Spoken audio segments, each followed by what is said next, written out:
Hi guys, আসসালামু আলাইকুম। আপনাদের জন্য আবারও একটা নিউ ব্লগ নিয়ে আমি সোনিয়া উপস্থিত হলাম।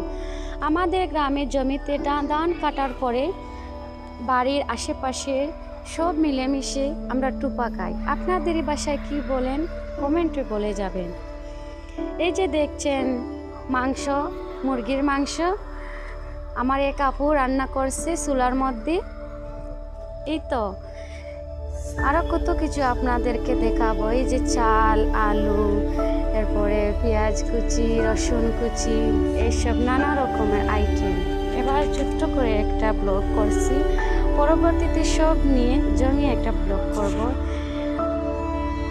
এটাই গ্রাম, মানে এটা এত ভালো লাগে গ্রাম বলতে যে আমরা সবাই মিলেমিশে একসাথে চলাফেরা করি, একে অপরের পাশে সবসময় থাকি, একে অপরকে সাহায্য করি, মিলেমিশে থাকি। আলাদাই একটা মজা।